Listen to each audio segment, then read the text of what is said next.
जय जय श्री राधे श्याम। कैसे हैं आप लोग? पूर्ण विश्वास है बहुत ही कुशल मंगल होंगे और उतने ही कुशल मंगल ढंग से आप लोगों का दिन भी चल रहा होगा।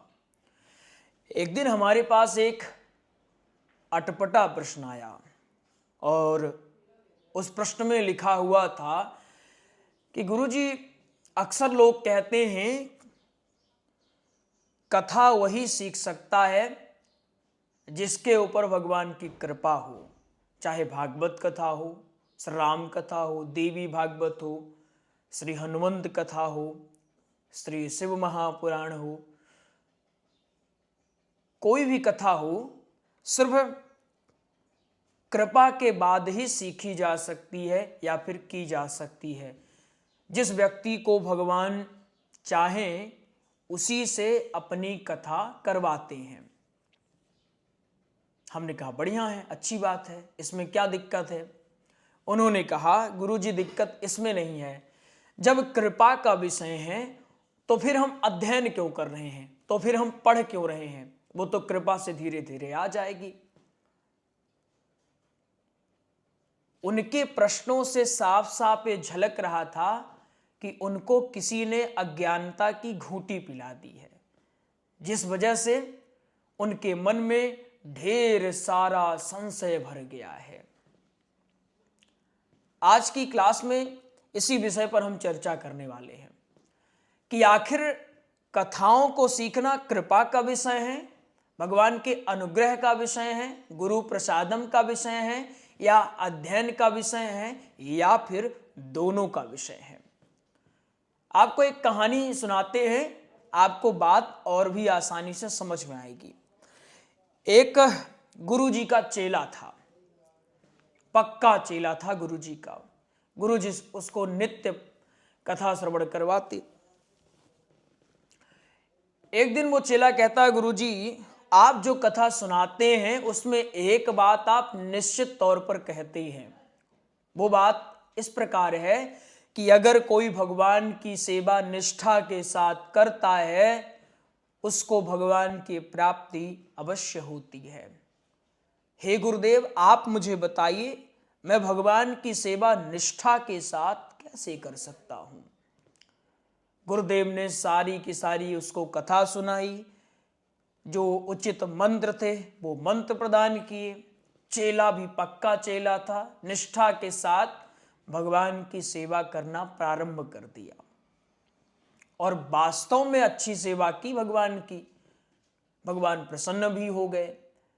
गुरु जी के मुख से भगवान ने कहलवा दिया कि पुत्र, जब तुझे आवश्यकता होगी बस मुझे याद कर लेना, या फिर तुझे याद करने की भी आवश्यकता नहीं पड़ेगी, मैं स्वतः दौड़ा दौड़ा आ जाऊंगा। अब वो चेला बेफिक्र हो गया। अब तो मेरे साथ प्रभु हैं, भगवान हैं, अब मुझे कुछ भी नहीं हो सकता है। जब भी मेरे ऊपर कोई विपत्ति आएगी मैं भगवान को याद करूंगा, भगवान आ जाएंगे। यही सोचकर एक दिन वो जाता है गंगा स्नान करने। अब गंगा स्नान करने वहां बनाया गया था कुछ बैरियट की, भाई इतने दायरे में ही तुम स्नान कर लेना, इससे ज्यादा तुम दूर मत जाना, भाई दूर जाओगे तो डूब सकते हो। उसको तो था भगवान आएंगे मुझे बचाएंगे। वो गंगा के उस क्षेत्र में भी पहुंच गया जहां पर वर्जित किया गया था। परिवार वाले बच्चे मना करते रह गए, मत जाओ मत जाओ। उसने कहा नहीं नहीं नहीं, मैं जब भी डूबने लगूंगा भगवान को पुकारूंगा, भगवान दौड़ कर आएंगे और मुझे उठा करके उस किनारे रख देंगे, पार लगा देंगे। था तो पक्का चेला, भगवान को मदद तो करनी ही पड़ेगी, भगवान चाहे या ना चाहे, लेकिन पक्का चेला है, मदद तो करनी पड़ेगी। डूब रहा है। डूबते डूबते वो भगवान को याद करने लगा, भगवान जल्दी आओ नहीं तो मैं मर जाऊंगा। इतने में उसको एक ट्यूब मिल गई। परिवार वालों ने कहा ट्यूब पकड़ लो और चले आओ। उसने कहा ना ना ना ना ना, भगवान आएंगे मदद करेंगे तो मैं आऊंगा, भगवान आएंगे मदद करेंगे तो मैं आऊंगा। यही दोहराने लगा। ट्यूब भी निकल गई। इसके बाद एक नाविक आया नाव लेकर के और कहने लगा आ जाओ, बैठ जाओ, मैं तुमको उस पार कर देता हूं। उसको भी मना कर दिया, भगवान आएंगे तब मैं जाऊंगा। एक बड़ी सी लकड़ी आई, सबने कहा पकड़ ले उसको, पकड़ लेगा तो तर जाएगा उसी के सहारे, मोटी लकड़ी है डूबेगा नहीं, कुछ तो सहारा रहेगा।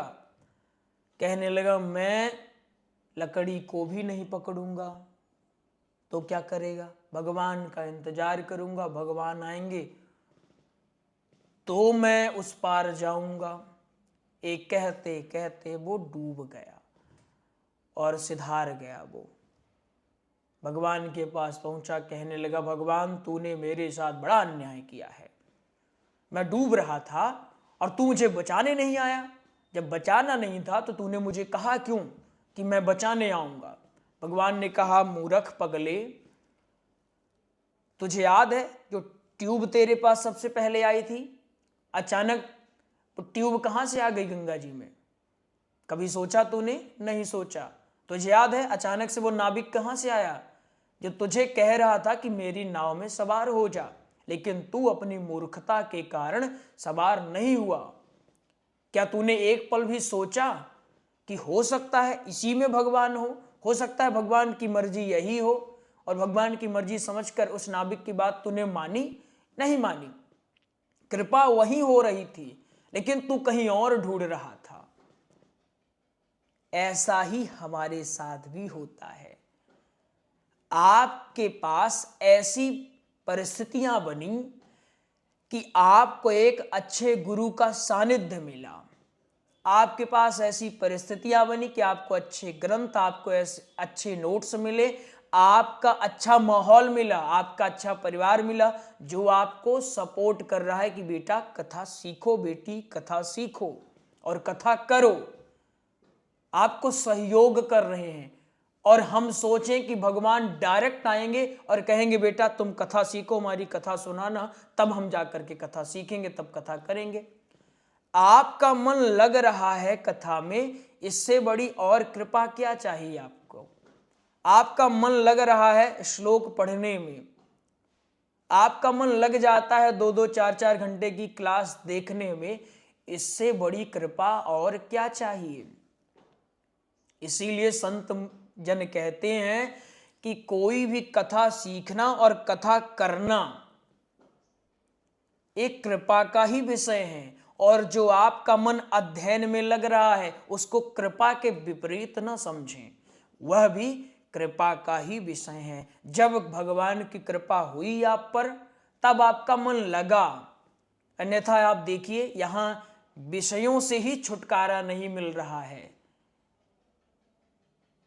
लोग विषय में ही लिप्त हैं, तो कथा सीखना या सुनना बहुत दूर की बात है। आप धन्य हैं जो आपका मन आध्यात्म की तरफ, सत्संग की तरफ, सनातन की तरफ मुड़ा है। इसके लिए आप बार बार भगवान को धन्यवाद दीजिए। भगवान डायरेक्ट आकर के नहीं कहेंगे बेटा ऐसा ऐसा कर ले, हाँ जब कृपा वो करेंगे तो आपको 1000 मौके देंगे। अचानक से आपको क्लास मिल जाती है जिसमें पता चलता है कि आप भागवत कथा सीख सकते हो, श्री राम कथा सीख सकते हो, अचानक से नोट्स की जानकारी मिल जाती है, अचानक से आपको वो कठिन विषय सरलता से पढ़ाए जाने लगते हैं। इसको कृपा नहीं मानते हैं आप? ये एक कृपा ही है। अगर आप इसे कृपा नहीं मानते तो फिर कृपा आप किसको मानते हैं?